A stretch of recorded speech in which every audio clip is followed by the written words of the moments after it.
Salut, je m'appelle Sarah Normandin et je suis nutritionniste depuis plusieurs années.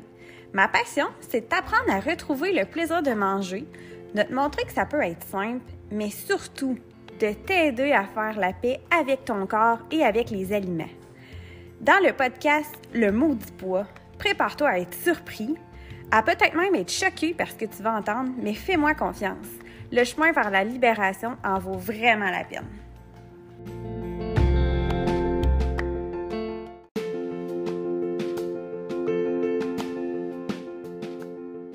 Salut tout le monde! Juste avant l'épisode cette semaine, je vais vous annoncer une belle nouveauté. J'ai commencé un groupe privé sur Facebook de soutien qui s'appelle Sarah Normandin, nutritionniste, groupe de soutien. C'est important de savoir que ce groupe s'adresse seulement aux femmes.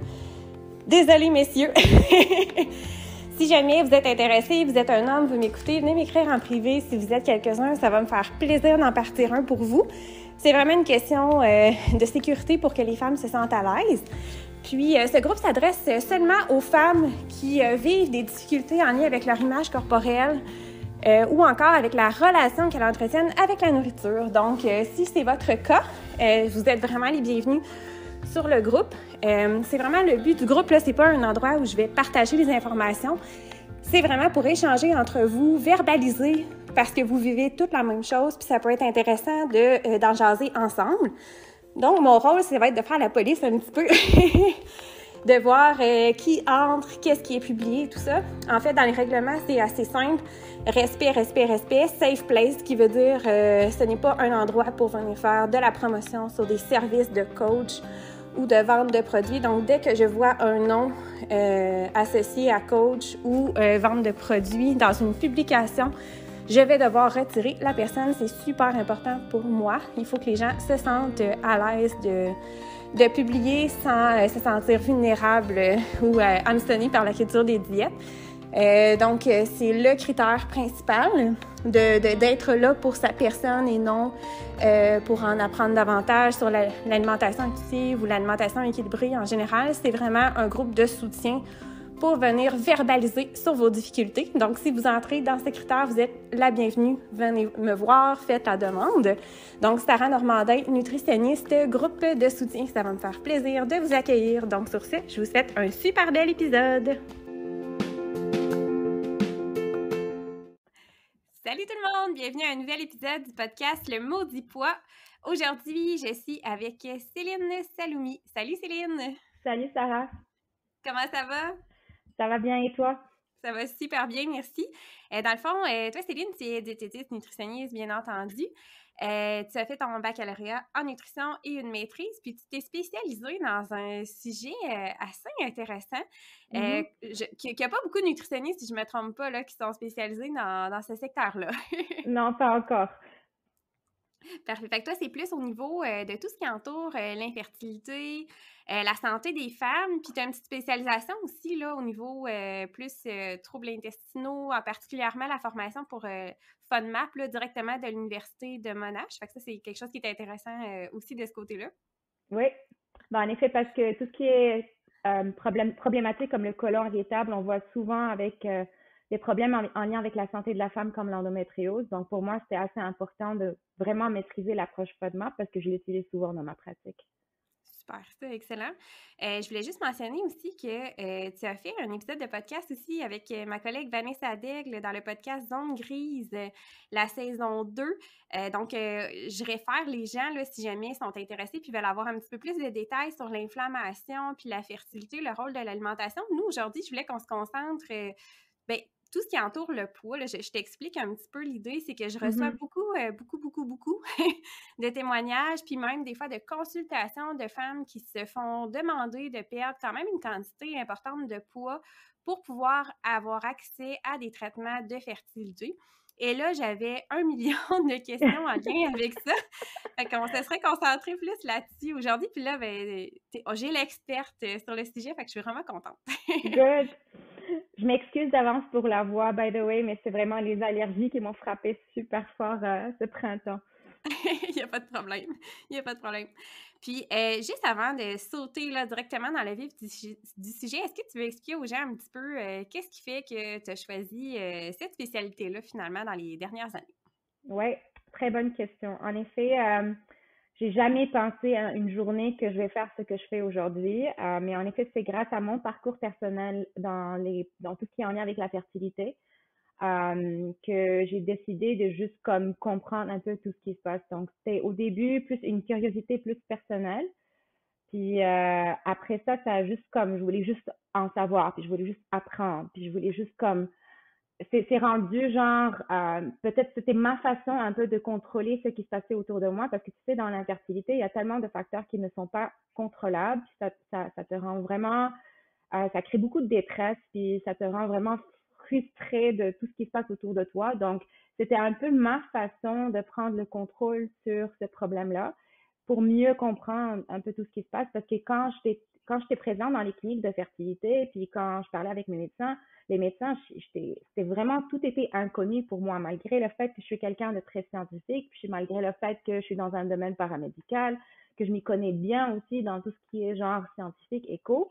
Mais ce monde-là, c'était comme un monde complètement étrange pour moi. Donc, c'est important pour moi d'y comprendre. Puis ça a commencé de cette façon. Puis après ça, j'ai commencé graduellement à avoir des clients. C'était vraiment comme sporadique, mais je l'annonçais pas. C'était pas quelque chose que genre, je l'annonçais largement sur les réseaux sociaux en disant, hey, je suis nutritionniste experte en fertilité. Non, c'est vraiment graduel. Ça a pris du temps, un, pour moi de l'accepter, deux, pour moi, vraiment, genre, maîtriser toutes les connaissances. C'est vraiment une science aussi en évolution. Donc, l'autre jour, parce que je donne un programme de formation continue pour les professionnels, j'avais une participante qui m'a dit comment tu fais pour rester à jour. J'ai dit écoute, genre, toutes sortes de podcasts en lien avec la fertilité, j'y suis. Toutes sortes de médecins qui travaillent en fertilité, j'y suis. Toutes sortes de livres sur ce sujet-là, je l'ai déjà lu. Donc, c'est vraiment une science qui est très évolutive. Il y a toujours des études qui sortent de plus en plus. On en parle de plus en plus. Puis c'est un problème qui continue de grandir parce que c'est clair avec les statistiques que genre, il n'y a vraiment pas une baisse. C'est tout au contraire, c'est à la hausse. Donc, pour comme résumer, ça a commencé de plus personnel, puis là, ça a évolué à devenir genre vraiment le champ principal de ma pratique. Mais c'est le fun parce que, tu sais, dans le baccalauréat, c'est pas quelque chose qu'on aborde vraiment Du beaucoup, tout. voir, c'est ça, voir Du pas du tout. tout, hein? Non, non, du tout, du tout. Ouais, Fait ouais, que non, mais même je savais pas que ça existait. C'est ouais, c'est vraiment, ça. en effet, aux États-Unis, il y a quand même beaucoup de nutritionnistes qui ont une expertise dans ce domaine. C'est vraiment genre en réalisant qu'en effet, il y a vraiment cette expertise-là. Il y a beaucoup de quoi de ce qu'on peut faire de point de vue nutritionnel et de point de vue mode de vie, que j'ai réalisé qu'il y a des choses à faire, qu'il y a des choses à apprendre, puis c'est comme ça que j'ai commencé. Ah, super. Ben, je suis contente. Merci encore d'être là aujourd'hui parce Ça me que fait c'est un plaisir. sujet qui est vraiment passionnant. J'ai le goût de te lancer la première question pour rentrer comme vraiment, moi, je rentre dans le vif du Dans le corps sujet, du sujet. ben, comme faut, là. Là, je sais que ça va être une grosse question, mais c'est quoi le rôle du poids dans tout ce qui touche l'infertilité? OK. Avant de répondre à ta question, je veux juste clarifier une chose. Euh, si quelqu'un a un excès pondéral, ça ne veut pas dire automatiquement que cette personne, que ce soit l'homme ou la femme, va avoir une difficulté à concevoir. Donc, il faut comme clarifier ça dès le début. Mais quand le couple a déjà une difficulté à concevoir, puis il y a un excès pondéral, je vais t'expliquer un peu les différentes hypothèses qui sont vraiment genre bien documentées par la science. Donc, si on regarde de point de vue, si on commence par la femme, donc, quand il y a un excès pondéral, on s'entend, il y a un risque plus élevé de résistance à l'insuline. Ceci veut dire un excès d'androgènes. Les androgènes se transforment en estrogènes et ceci va avoir une altération sur les hormones comme la FSH, la LH et donc éventuellement sur l'ovulation. Donc, on peut trouver une augmentation des problèmes de risque ovulatoire. Aussi, on s'entend que quand il y a un excès pondéral, le gras peut se transformer aussi en estrogène. Donc, ça fait en sorte qu'il y a plus de production d'estrogène et ça aussi, ça peut altérer la production des hormones. On voit une augmentation plus élevée de fausses couches. On voit qu'il y a un temps plus de temps pour tomber enceinte quand il y a un excès pondéral. Puis de point de vue genre procréation assistée, les femmes qui ont un IMC très élevé, donc quand on rentre surtout dans des IMC de 40 et plus, ils vont devoir genre prendre des méga doses d'hormones, parfois genre la dose maximale. Et même avec ça, ils vont vraiment pas bien répondre à cette stimulation hormonale. Donc, parce que le but de la fécondation in vitro, c'est d'aller recruter le plus de follicules possible pour éventuellement avoir le plus d'embryons possible et maximiser les chances que ce couple éventuellement peut avoir un enfant. Mais avec un excès pondéral, on voit qu'avec même des doses qui sont très élevées, il y a de la difficulté à aller recruter ces follicules. Il y a aussi des notions que l'ovocyte peut être de moins de qualité parce que le liquide folliculaire, il y aura plus de stress oxydatif sur le liquide folliculaire. Bref, il y a vraiment genre des hypothèses qui sont bien documentées dans la littérature qui expliquent le pourquoi.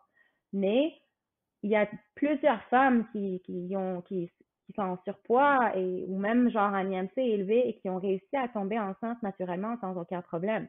Donc, ceci dit que c'est pas juste un facteur de poids. Il y a le problème du poids, mais il y a aussi autre chose. Même il y a une très récente étude qui est sortie en effet début 2022 qui était quand même très intéressante. Cette étude a démontré qu'en effet, dans les cas d'infertilité inexpliquée, ça veut dire que de point de vue médical, ils n'ont pas trouvé quoi que ce soit de point de vue pour la femme ou pour l'homme, genre la femme a un cycle ovulatoire, les menstruations régulières, anatomie, tout va bien. Donc, il n'y a rien de flagrant qui fait en sorte qu'il y a un problème de fertilité chez la femme, puis il n'y a rien de flagrant qui fait en sorte qu'il y a un problème de fertilité chez l'homme. Et là, on diagnostique infertilité inexpliquée. Inexpliqué encore, ça veut dire, oui, genre, inexpliqué pour le domaine médical, mais c'est sûr que c'est clair qu'il y a quelque chose. Mais dans le cas d'infertilité inexpliquée, même si on fait des interventions de perte de poids, ça fait pas grand-chose. Donc, c'était pas quelque chose qui a comme amélioré la situation. Donc, ceci encore met plus la lumière sur, c'est pas juste une question de poids, il y a aussi d'autres facteurs qui sont présents. Ouais, c'est intéressant. Puis, je ne sais pas si dans les études sur le sujet, on est rendu à regarder ça, mais je sais que moi, mon sujet à moi, c'est le poids. Je m'y intéresse beaucoup. Puis dernièrement, entre autres, là, avec les études du docteur Benoît Arsenault, puis ses recherches, lui va vraiment aller séparer les types d'obésité. Donc, on dit que c'est vraiment au niveau de l'obésité ou le gras, finalement, qui va être accumulé plus dans les organes plutôt que sous-cutaneux, qui va être problématique, puis qui va causer des problèmes au niveau de la santé. Puis ça peut arriver à n'importe quel IMC. Puis là, je me demandais, est-ce qu'en infertilité, on est rendu là d'aller dire, bien, si l'IMC est élevé, mais que justement le gras est plus sous-cutané, est-ce que ça aurait peut-être moins de lien ou pas, ou on le sait pas? Non, honnêtement, malheureusement, ce qui arrive dans les cliniques de fertilité, c'est qu'ils vont juste comme te peser, prendre ta taille, puis calculer ton IMC, puis ça va fonctionner de même. Donc, on n'est pas encore rendu dans une étape où genre le médecin va genre vraiment regarder est-ce que c'est un gras viscéral ou est-ce que c'est un gras qui est sous-cutané, malheureusement, non, pas encore. OK. Puis ça, exemple, parce que là, tu en parles comme ça, tu sais, on va arriver dans le bureau du médecin, effectivement, on va peser, tout ça. Moi, ça m'est arrivé d'avoir des clients qui se faisaient retourner puis dire, ben, on va pouvoir commencer les traitements seulement quand tu vas avoir perdu 40 livres ou 50 livres. Est-ce que c'est des choses qui sont pratiques, courantes? Puis toi, qu'est-ce que tu en penses? Écoute, au Québec, j'en ai pas vu beaucoup, j'en ai pas vu des clients qui se font refuser du traitement. Ce que je vois beaucoup dans ma pratique, c'est des clients qui se font donner des injections comme par exemple Ozempic ou Saxenda, des médicaments dans le but de diminuer l'appétit puis favoriser une perte de poids, qui reviennent me voir dans 6 mois, genre. Personnellement, je trouve que c'est pas une bonne pratique parce que les clients sont misérables. Donc, si j'ai un médecin qui m'entend, j'ai envie de lui dire que ça affecte beaucoup le plaisir de manger, la qualité de vie. Déjà, c'est des clientes qui sont méga stressées, qui sont anxieuses. Aussi, il y a le facteur temps parce qu'on s'entend, genre, si quelqu'un a déjà 35 ans ou presque 36 ans, puis qu'il réalise que déjà elle réalise déjà que la qualité ovocytaire, elle est vraiment à la baisse, puis là, le médecin il est en train de lui dire, reviens me voir dans 6 mois. C'est sûr que ça crée beaucoup d'anxiété et ça crée beaucoup de détresse. Puis je suis curieuse de savoir, parce que là, c'est très récemment qu'on en voit beaucoup ce genre de prescription. Est-ce que ça fait une différence? J'ai vraiment genre, est-ce que le fait de prendre genre ces médicaments, puis favoriser cette perte de poids, est-ce que ça fait une différence au niveau de la stimulation ovarienne? Est-ce que ça fait une différence au niveau des taux de grossesse? C'est des statistiques qu'on n'a pas accès encore. Je suis Mais ça, curieuse de le savoir. ouais, c'est un point intéressant parce qu'effectivement, c'est la mode présentement. Puis on fait beaucoup, je trouve, de shortcuts en disant, mais si le poids, c'est un facteur de risque, le fait de perdre du poids va nécessairement réduire le facteur de risque, mais on se rend compte que c'est pas nécessairement le cas. Puis j'ai envie de dire aussi, puis je suis contente que tu l'aies mentionné, que ça cause beaucoup de détresse parce que moi aussi, c'est ça que je vois, puis je peux comprendre, là, surtout si tu es en infertilité. J'imagine que ça fait pas 6 mois là, que tu t'essaies puis que ça fonctionne pas. Puis au-delà de ça, ben, souvent, les conséquences que ça va avoir de se faire dire de perdre du poids, mais les gens vont être attirés peut-être par des méthodes plus rapides. Là, j'entends là diète restrictive, des Ouais, régimes drastiques, des ouais. choses comme ça, alors qu'on sait que ça a plein de conséquences négatives, autant pour la santé. Puis là, je me questionne, est-ce que ça pourrait même être problématique éventuellement dans les chances de succès? Parce que si je ne mange pas suffisamment puis que je développe des carences, j'imagine que c'est pas super recommandé non plus. Mais c'est ça, tu touches à un point très important. Puis je me rappelle, j'étais en discussion avec une de mes clientes qui, en effet, a été prescrit, je me rappelle plus si c'était le Saxenda ou l'Ozempic, c'était un ou l'autre, mais bref, elle me disait, genre, Céline, je veux bien manger, mais genre, je regarde les légumes, puis j'ai juste envie de vomir. Je regarde X, puis ça Ouais, me donne vraiment pas l'appétit. Donc, je me dis à quel prix il faut perdre du poids, de sacrifier la qualité alimentaire, parce qu'on s'entend. Genre, moi, quand je travaille avec des clients en fertilité, on veut vraiment optimiser l'apport en antioxydants. On veut vraiment comme adopter plus une diète méditerranéenne pour aller chercher plus des bons gras, de la couleur dans l'assiette. Parce que tout ça, ça va jouer un rôle au niveau du stress oxydatif. Puis le but ultime, c'est de optimiser le plus possible la qualité ovocytaire. On peut rien faire pour comme la quantité. On veut aussi optimiser la qualité des spermatozoïdes. Mais si cette personne-là prend un médicament qui lui donne de nausées tout le long de la journée, puis elle juste manger des craquelins ou des biscottes parce que c'est la seule exact. chose qui rentre, Ouais. ben, c'est une question de qualité alimentaire, puis aussi, effectivement, c'est comme une question de tous les bons nutriments qui sont essentiels en préconception. Elle est juste en train de l'apprendre à partir de son prénatal, d'accepter, mais pas vraiment des aliments. Ouais. Non, ben c'est ça, c'est vraiment un point, je trouve, qui est super important. Puis je trouve que c'est important de le mentionner parce que des fois, j'ai l'impression qu'on envoie comme message, les gens reçoivent beaucoup le message, perdre du poids va être bon, peu importe, tu sais. Puis dans des cas comme ça, puis là, je lisais aussi un peu, j'étais allée fouiner sur ton site, puis effectivement, tu parles beaucoup de qualité alimentaire, de bon gras, tout ça. Fait que si les gens coupent trop, Mhm. on peut se questionner là, sur l'efficacité de la chose. Donc, ça a quand même des conséquences de ce côté-là aussi. Fait que je trouve ça intéressant d'en parler. Mais d'où pourquoi je suis vraiment curieuse de voir éventuellement s'ils vont sortir des stats. Ouais. Malheureusement, au Québec, il y a pas, comme tu vois par exemple dans les cliniques à l'extérieur où c'est vraiment un domaine compétitif. Écoute, la fertilité, c'est une business. Ils font tellement Ouais. d'argent au dos des couples, genre chaque cycle à FIV, ça coûte une fortune. Il y a des couples qui vont s'endetter pour je dis essayer parce que ça veut pas dire que si tu as une fécondation in vitro, que éventuellement tu vas avoir une famille. Donc, il y a des cliniques qui vont vraiment comme afficher sur leur site web leur taux de réussite, par Ah, exemple, tout ouais. dépendamment de l'âge ou pardon d'ovocyte ou whatever. Et les patients vont aller choisir un peu la clinique tout au long, selon un peu le taux de réussite. Ah, ok, X clinique, c'est 70% par cycle. L'autre clinique, c'est 65% par cycle, whatever. Au Québec, on n'a pas ça parce qu'au Québec, actuellement, les clients sont en train de juste courir après les cliniques de fertilité, puis ils n'ont pas le choix, genre, ils n'ont vraiment pas le choix. Donc, si cette clinique m'accepte, la clinique m'a accepté parce que sinon, il y a une longue liste d'attente partout. Malheureusement, genre, j'ai envie qu'éventuellement ça change, mais, Ouais. mais ailleurs, c'est compétitif et c'est compétitif. Donc, d'où pourquoi, genre, oui, dans certaines cliniques, surtout aux États-Unis, plusieurs femmes vont se faire refuser des traitements sauf s'ils perdent du poids parce qu'effectivement, genre, quelqu'un qui avait avoir un IMC de 45 risque de diminuer ce pourcentage de succès au niveau de la clinique de fertilité. Mais je trouvais intéressant que tu fasses le parallèle avec États-Unis versus Québec parce que je t'avais envoyé un article justement anglophone qui parlait d'une femme aux États-Unis qui s'était fait demander de perdre 60 kilos, Ouais, pas livres, là, kilos, pour ouais. pouvoir avoir accès au traitement. Puis bien entendu, elle n'a pas été en mesure de le faire parce que, bon, pour plein de raisons, là, vous écouterez les podcasts précédents du podcast là, pour comprendre que ben, le poids, on ne contrôle pas ça. C'est quelque chose de très, très complexe. Donc, je trouve ça bien que tu fasses la nuance entre les deux. Une autre question à 1000 $. Est-ce que tu connais quand même un petit peu l'approche Health at Every Size, où on peut dire comme la Ouais, santé à tous les poids, là, si je ouais. vais transformer ça à ma façon. Est-ce que tu penses que c'est une approche qui est possible en infertilité?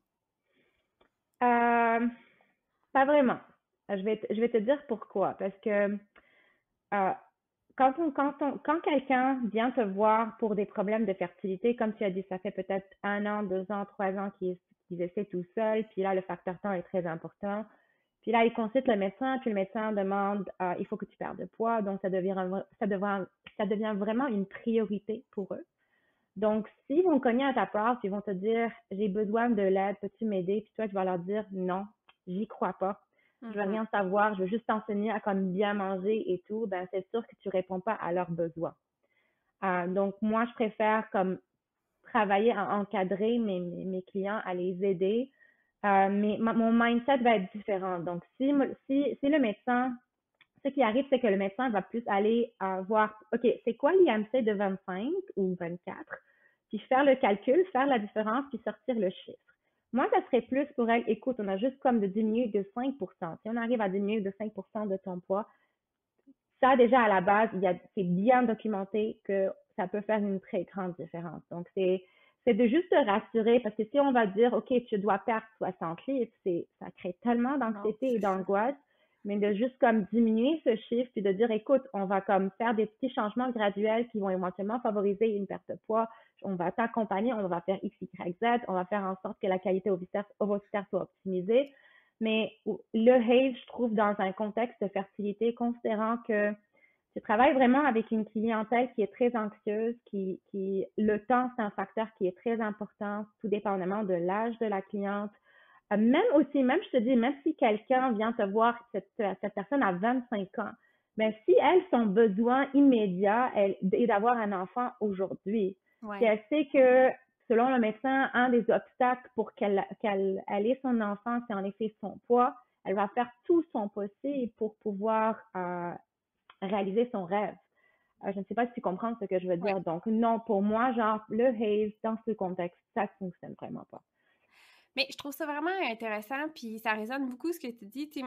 Je t'avoue qu'il y a quelques années, quand j'ai reçu une cliente qui m'avait dit devoir perdre 50 livres, j'étais outrée, puis je me disais, mon Dieu, ça n'a Ouais, pas de sens de ce qui se passe. Mais d'un autre côté, ben, tu sais, ce que tu dis, moi, je trouve que ça fait beaucoup approche patient-partenaire. En fait, il faut que j'aille avec l'objectif de mon client, puis c'est lui qui décide. J'ai pas à ouais, être en accord ou en ouais. désaccord. Puis je pense qu'il faut avouer qu'on n'a pas le pouvoir sur la demande du médecin ou de la clinique. Donc, effectivement, moi, je suis qui pour lui refuser de l'aide pour atteindre, c'est un rêve, là, fonder une famille, c'est un Ouais, objectif de vie. ouais. Donc, je pense qu'il faut avoir cette flexibilité-là. Puis si on refuse le client dans nos bureaux nutritionnistes, Il va aller ailleurs. ben oui, puis il va aller où? Il va aller chez coach, coach monsieur, madame Effectivement. X, là, c'est ça. Fait Effectivement. que je pense que c'est important de savoir les accompagner. Puis ça mène un peu à ma prochaine question de dire, ben, puis moi, mon cheval de bataille, c'est beaucoup, le poids, là, le chiffre sur la balance, là, je le contrôle pas. C'est sur quoi j'ai du pouvoir avec le client, c'est ses habitudes de vie. Il y a plein de facteurs sur lesquels j'ai pas de contrôle, mais j'ai du contrôle sur les habitudes de vie. Mais je peux jamais garantir qu'on va réussir à perdre tant de poids. Souvent, en évaluant, on voit qu'il y a un potentiel. Fait que dans bien des cas, on voit que oui, effectivement, c'est peut-être possible. Mais qu'est-ce Mhm. que tu fais avec une cliente que tu évalues que son potentiel de perte de poids est plus difficile? Exemple, une cliente qui a fait des régimes toute sa vie, qui a fait du gros poids en yo-yo, puis là, qui arrive dans ton bureau, c'est quoi le genre d'intervention que tu vas faire? Je suis un petit peu curieuse de... Écoute, parfois ça m'arrive aussi parce que j'ai déjà eu des clientes, c'est pas juste un historique de poids yo-yo, mais souvent c'est des clientes qui ont aussi un historique de désordre alimentaire. Ouais. Puis si je trouve à un certain moment que la relation, genre j'essaie de tout ce que je peux pour aider à comme améliorer les habitudes de vie, puis à donner des petits objectifs et des stratégies. Mais si je trouve à un certain moment que je suis bloquée, j'ai déjà référé à plusieurs de mes collègues nutritionnistes qui ont une expertise en troubles alimentaires. Puis parfois je travaille conjointement avec eux Mm. parce que je trouve que peu importe ce que je vais faire, si le désordre ou le trouble alimentaire est présent, ça va juste encore aggraver la situation. Donc Ouais. dans ce cas-là, c'est plus prioritaire qu'on trouve des stratégies qui vont être plus adaptées à elle. Et puisque ça, c'est pas mon champ d'expertise, je réfère. Mais si je réalise que ce n'est pas une question de désordre alimentaire, c'est juste une question que la personne a juste des préconceptions dans sa tête. Par exemple, on voit beaucoup des femmes qui ont le syndrome des ovaires polykystiques qui se font dire Ouais, que faut absolument genre cesser les glucides, le sucre c'est l'ennemi ouais. numéro un, il faut suivre la diète keto, il faut faire X, Y. Mhm. Là, je travaille vraiment, je suis quelqu'un parce que moi, je suis comme ça. Moi, pour que je puisse faire quoi que ce soit, il faut que je le comprends. Ouais, je suis Donc, je pareil. commence toujours, toutes mes clientes ont un cours de science avec moi. Ils vont comme un peu avoir un cours one-on-one. Donc, j'explique un peu la physiopathologie de la condition. Pourquoi il y a un excès pondéral? Pourquoi tu as des rages de sucre qui cognent à ta Ouais. porte en fin de journée? Pourquoi? En expliquant le pourquoi, ça devient plus facile pour elle pour comme appliquer les stratégies que je conseille. Puis souvent, ça fonctionne de cette façon. Ouais, tellement d'accord. Puis moi aussi, j'étais assez cartésienne, là. J'aime ça expliquer puis que les gens comprennent, pas juste dire oh non, les glucides, c'est important, ok, mais pourquoi? Ouais, Qu'est-ce que ça va ouais, faire ouais. dans tout ça? Fait que oui, je trouve ça super intéressant. OK, fait que ben, je trouve ça le fun, ça tempère un petit peu plus le discours qu'on entend beaucoup en infertilité. Je n'étais pas inquiète du tout de ce que j'allais entendre, mais je suis contente d'avoir ça d'un différent regard parce que surtout c'est en 2022, tu sais, avec l'approche anti-diète, health at every size et tout, le poids, la perte de poids, c'est un sujet qui est très tabou. Là, j'en ai parlé justement avec Claudia Hull. Mon épisode de podcast va sortir prochainement. On parlait du patient partenaire, puis elle, c'est quelque chose qui la touche beaucoup. Puis c'est un peu la jase qu'on avait, tu sais, de dire, ben c'est tabou de parler de perte de poids en 2022, mais tu sais, si le client, lui, comme là, dans ce cas précis-ci, il y a de l'infertilité, puis son objectif, c'est d'avoir accès au traitement, puis pour ça, il doit perdre du poids. Comment je me positionne par rapport à ça pour être un bon professionnel, tu sais? Fait que Mhm. je trouve ça bien intéressant. Good. Merveilleux. On parle beaucoup de la femme. J'aimerais t'entendre. J'ai lu dans tes articles sur ton site, puis même une formation un peu dédiée à ça. L'homme a aussi un rôle assez Oui. important. On n'en parle pas beaucoup, mais c'est Ah oui, intéressant, oui. là. Oui, oui, non, je suis contente que tu ouvres ce sujet parce que je trouve que c'est vraiment le partenaire invisible, on va dire. Mhm. Écoute, il y a encore beaucoup de travail et beaucoup de sensibilisation à faire, surtout au niveau des médecins, parce que je trouve qu'il y a tellement, culturellement parlant, il y a toujours le blâme. S'il y a une fausse couche, c'est à cause de la femme. S'il y a un Ouais. problème de fertilité, c'est à cause de la femme. Si whatever, c'est à cause de la femme. Mais en effet, c'est 50% ça vient de lui. Donc, et on voit aussi que malheureusement, les problèmes de fertilité masculine sont vraiment à la hausse. C'est alarmant, puis ça va continuer à augmenter à cause de l'exposition à tous les perturbateurs endocriniens, le mode de vie, etc. Donc, la part du mal dans toute cette équation, elle est aussi très importante. Tu vois, j'ai une cliente, je me rappelle, j'étais en discussion avec elle, puis elle était en train de pleurer.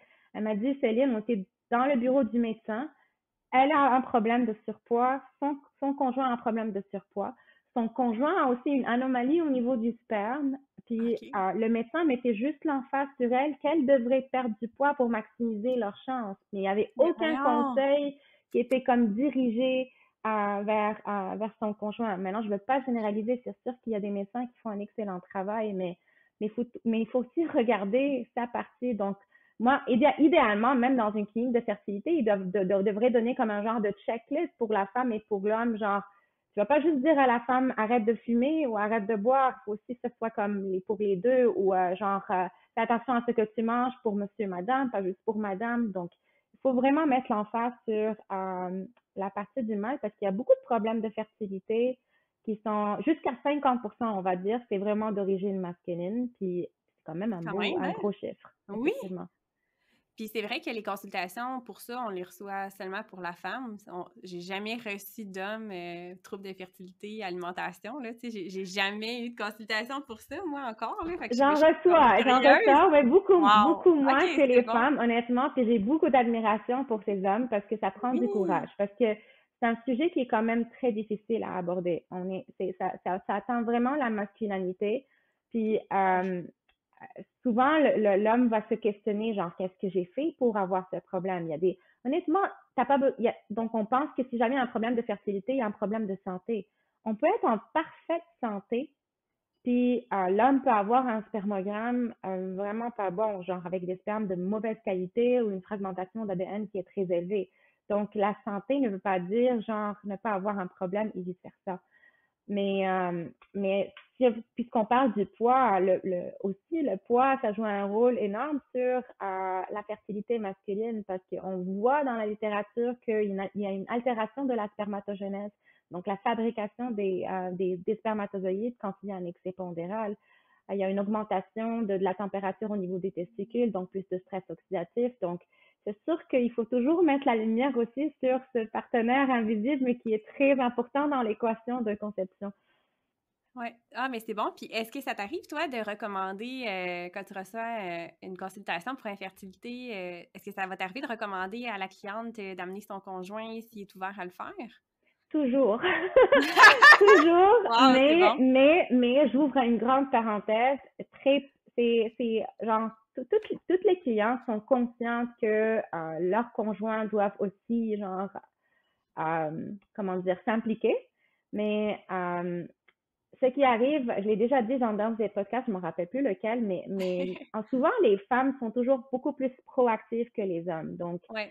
dans un contexte de fertilité, c'est un sujet qui est très difficile à accepter pour l'homme. Donc, ça va lui prendre beaucoup plus de temps pour l'accepter puis pour faire comme pour dealer avec, si on veut bien dire ça. Donc, plusieurs femmes vont venir me consulter, mais leurs partenaires ne sont pas encore dans un mode d'action, si on va dire. Donc, si on regarde les stades d'action, c'est plus dans un mode pré-contemplation même. Donc, c'est plus dans un état où, genre, je reconnais qu'il y a un problème, mais je suis pas prêt mentalement à faire quoi que ce soit pour ce problème. Ouais. OK. Si la femme va insister, ça va créer beaucoup de tension dans le couple. Puis c'est la dernière chose que le couple veut, de créer encore plus de tension, parce que déjà, le problème de fertilité tout seul, ça crée énormément de tension. Donc, il y a des hommes qui volontairement, ils vont accepter. Il y en a ceux qui vont genre me contacter sans même leur conjoint. Ça peut Ah arriver. ouais, wow, c'est bon. Mais souvent, c'est plus la femme qui consulte, c'est plus la femme qui prend les conseils, c'est plus la femme qui essaie d'appliquer au niveau de son couple ou de la famille s'il y a déjà des enfants. C'est bon. Mais je trouve ça intéressant s'il y a des hommes qui nous écoutent en ce moment. Sachez que vous avez du pouvoir, vous aussi.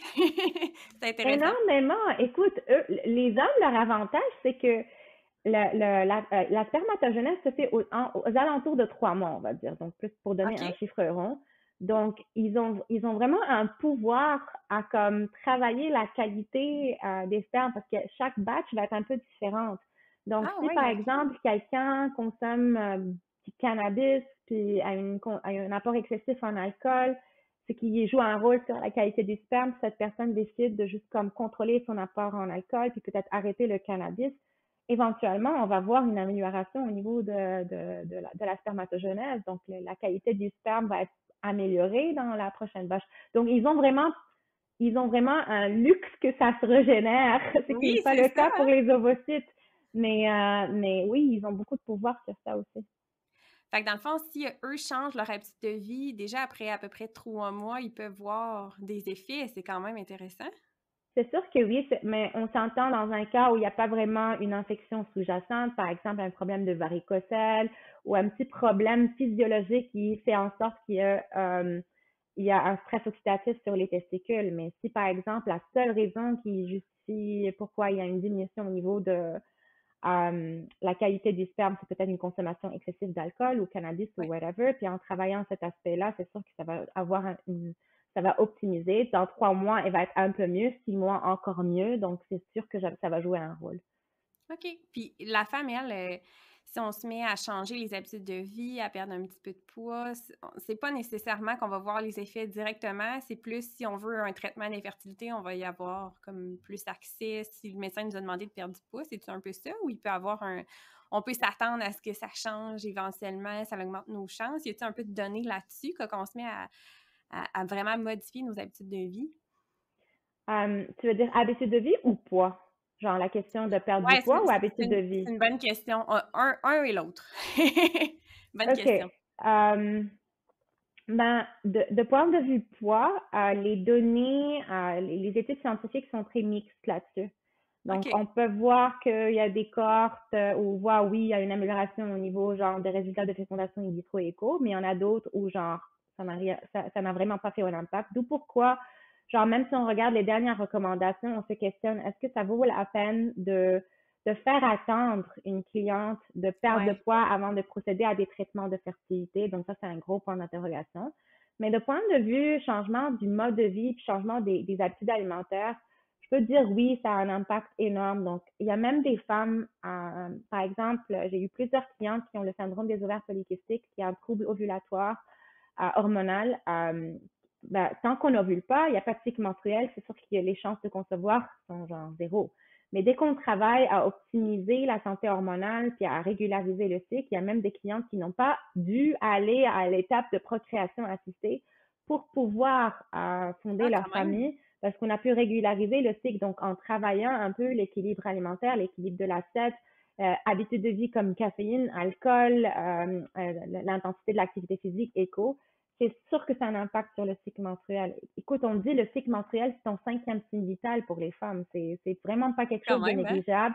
Ça reflète en effet beaucoup sur ta santé. Donc, il y a tellement de choses, de stratégies alimentaires et de stratégies de mode de vie qu'on peut appliquer pour comme optimiser le cycle menstruel. Et si on a un cycle ovulatoire, les chances de concevoir, c'est sûr que ça va beaucoup augmenter pour le couple. OK, intéressant. Ben, j'aime ça parce que ben, je trouve que ça va beaucoup avec les études en général sur l'état de santé. Là, on va mettre vraiment plus l'accent sur les habitudes de vie et non sur la perte de poids toute seule spécifiquement. Là.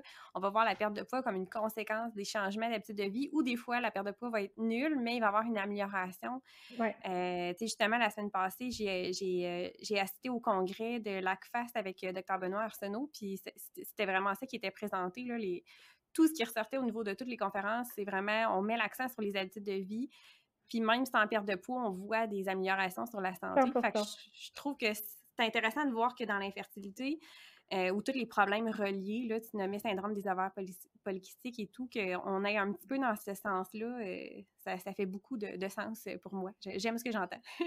Oui, non, je peux pas te dire le nombre de fois que je reçois des messages de mes clientes. Ben, Céline, je suis enceinte. Ça Oh, fonctionne. wow! Genre, c'est surtout le SOPK. Genre, le SOPK, ça fait partie des conditions où si on regarde, genre, numéro un, comme traitement numéro un, c'est vraiment, genre, les habitudes alimentaires et habitudes de vie qui vont aider. Parce que si on arrive à, comme, contrôler la résistance à l'insuline, même s'il y a un surpoids, éventuellement, et si on arrive à, comme, régulariser le cycle, ben, les chances de concevoir vont beaucoup augmenter Ah, chez la c'est fou, femme. hein?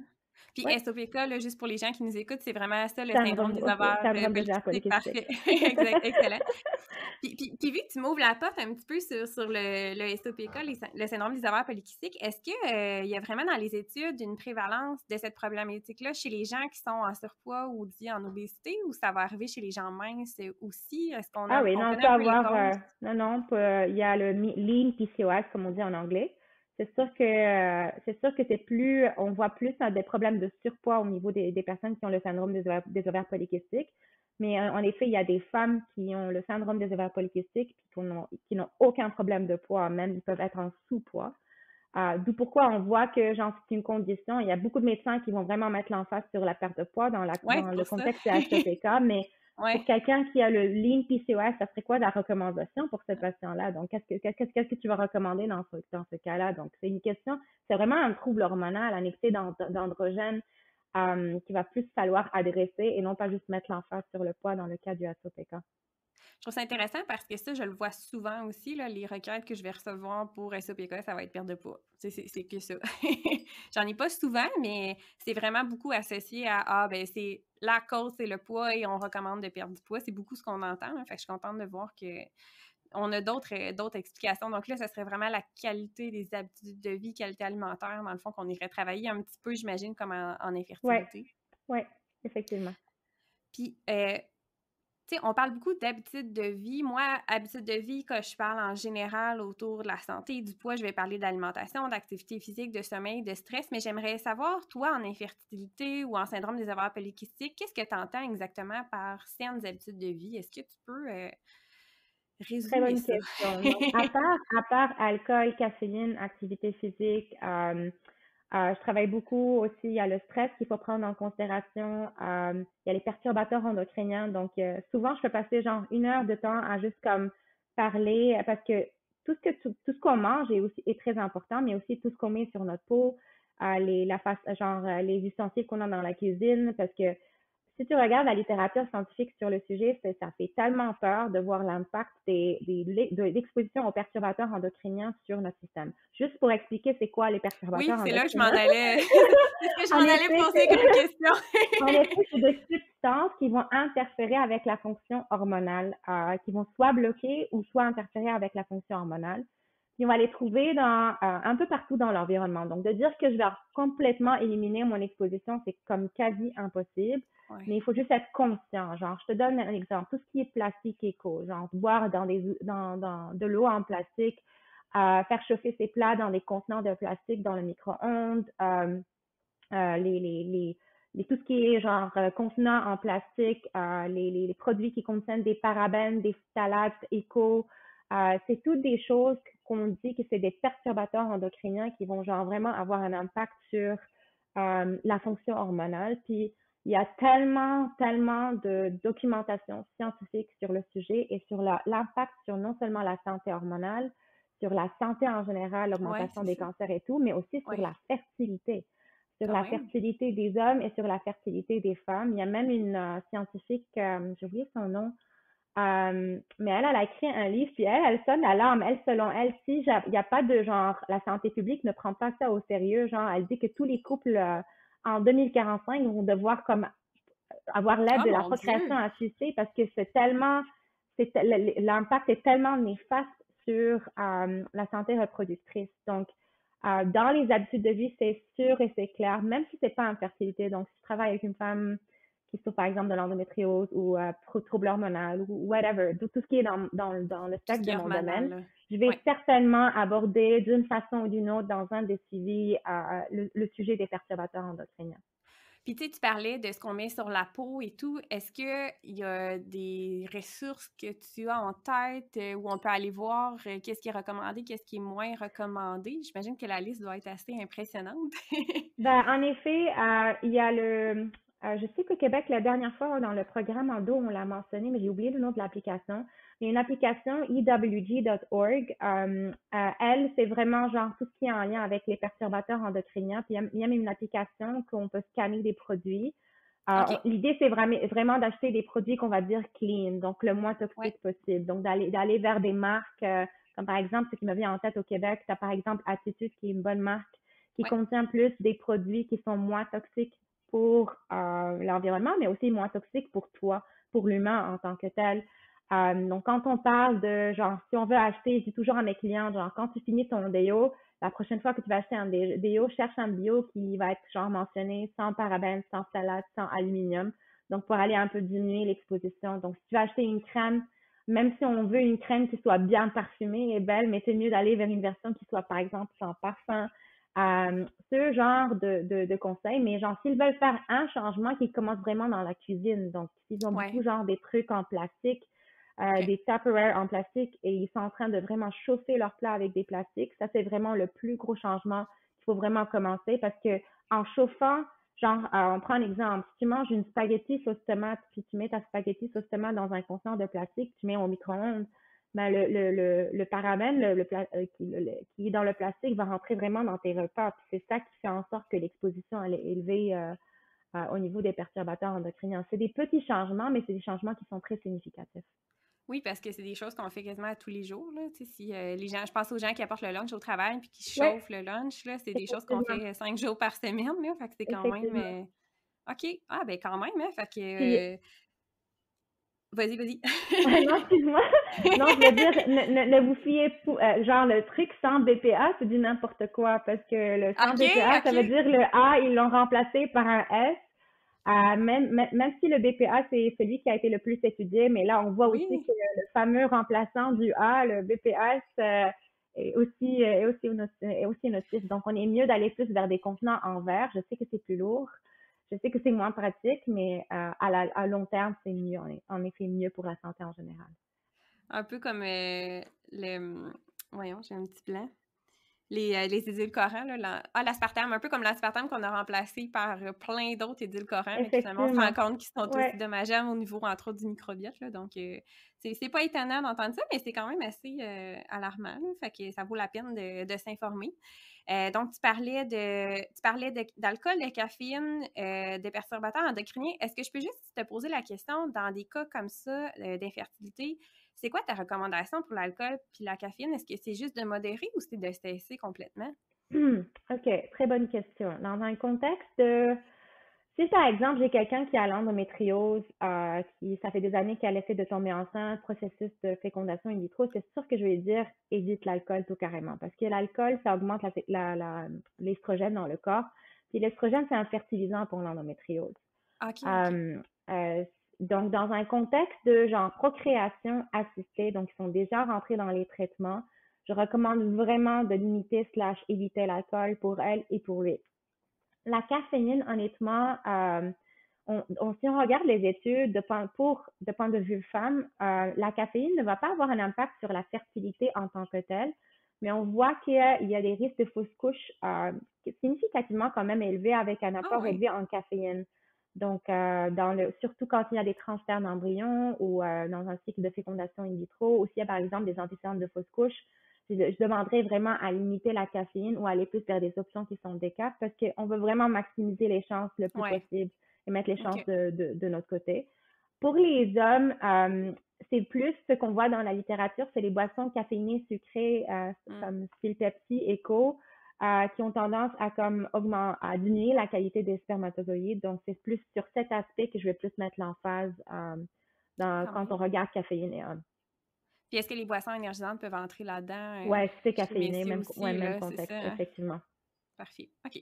Puis l'alimentation, là, il y a différents. J'imagine que c'est un peu alimentation équilibrée en général, mais tu mets un petit peu plus l'emphase peut-être sur les bons gras, les Ouais, antioxydants. C'est un petit peu ça que ouais, j'entendais. ouais. OK. Parce que en effet, je le vois aussi souvent. Donc, le gras, on a peur de manger du gras. Donc, pour quelqu'un qui essaie de tomber Ouais. enceinte, puis qui va décider de juste manger 0% gras partout, le yogourt, le fromage, le je ne sais pas quoi, mais tu as besoin de gras pour la production d'hormones. C'est vraiment pas le temps d'aller pour du 0% gras. Donc, mais il faut aussi miser sur les bons gras. Donc, pourquoi la diète méditerranéenne, c'est une diète que je recommande beaucoup dans ma pratique.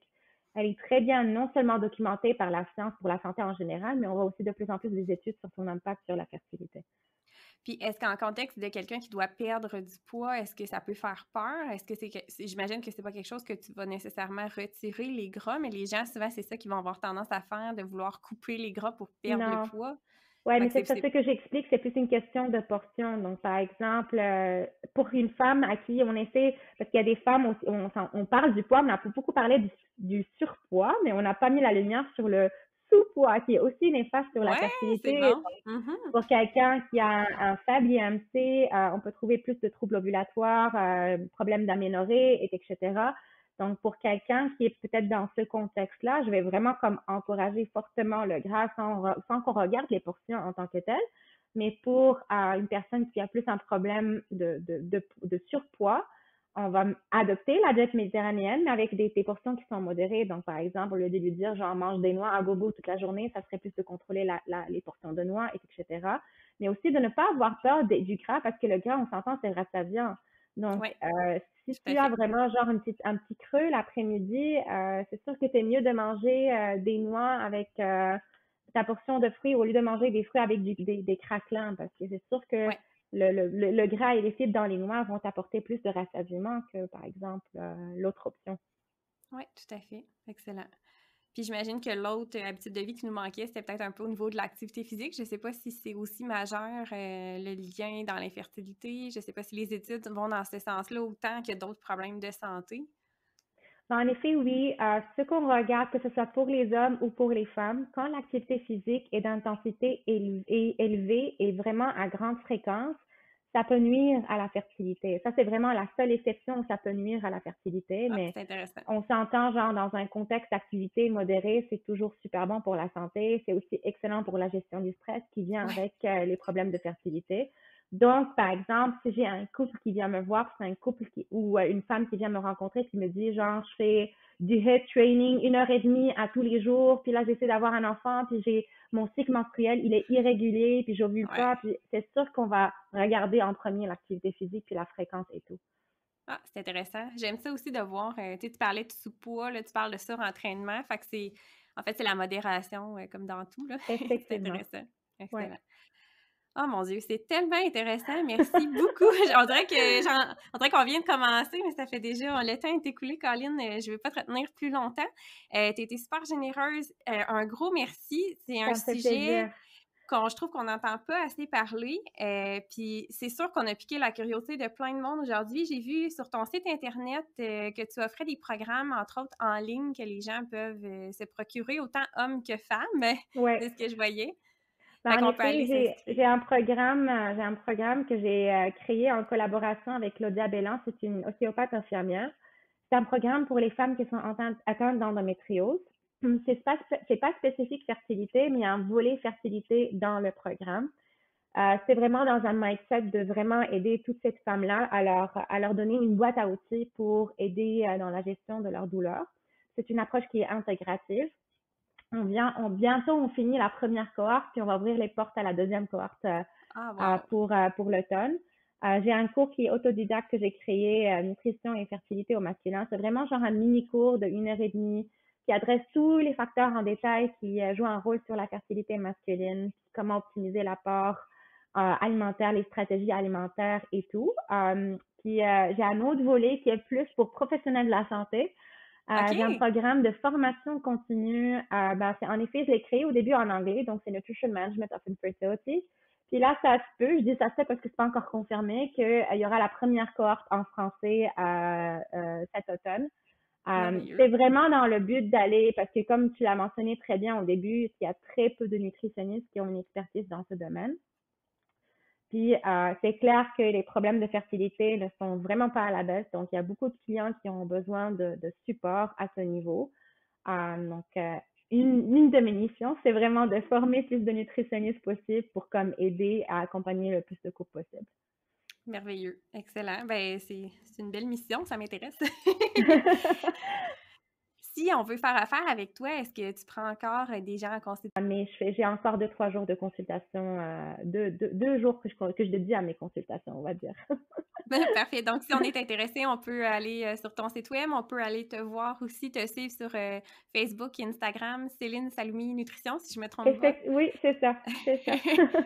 Excellent. Donc, je vais mettre les liens aussi dans la description de l'épisode du podcast pour les gens qui sont intéressés, mais je vous encourage à la suivre. Tu es quand même assez active, là, donc c'est super intéressant de lire sur le sujet. Merci beaucoup. Ben merci beaucoup de ton temps, Céline. C'est vraiment, vraiment apprécié. C'est un sujet, je crois que les gens vont... Il y a beaucoup de mes clientes qui sont venues témoigner sur ce sujet-là ou qui m'ont écrit je pense qu'ils vont trouver ça intéressant de t'entendre. Ça va les rassurer. Ça va un peu normaliser ce qu'ils ont vécu aussi, puis de voir que la responsabilité n'est pas juste sur les épaules de la personne. C'est rarement le cas, en fait, là, mais d'aller voir dans le couple, d'aller voir aussi plus au niveau des habitudes de vie, puis pas cibler nécessairement juste Oui, sur oui, le oui. poids, hein. C'est Écoute, intéressant. les problèmes de fertilité sont tellement complexes.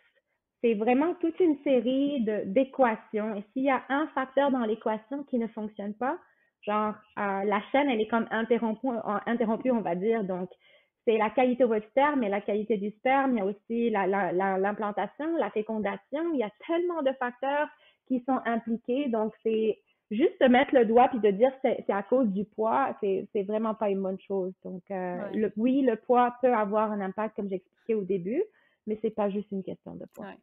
Ben, c'est comme le reste, hein, tu sais, on dit que le poids élevé, c'est tellement un ensemble de facteurs, puis c'est pas juste des facteurs individuels, en fait, ça l'est de moins en moins.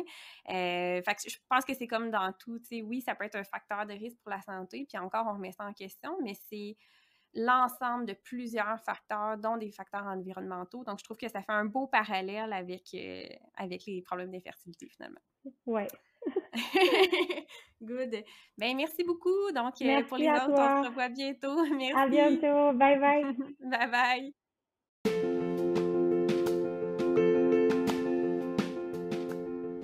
Merci de ton écoute. Merci de ton intérêt aussi pour le podcast. Très contente de savoir que ça intéresse les gens. Je t'invite à me suivre sur les réseaux sociaux Sarah Normandin, nutritionniste, sur Facebook et sur Instagram. Je ne dois pas de venir me parler, de donner des commentaires, même me faire des suggestions sur des invités, des sujets de podcast. Ça va me faire un grand plaisir de discuter avec toi.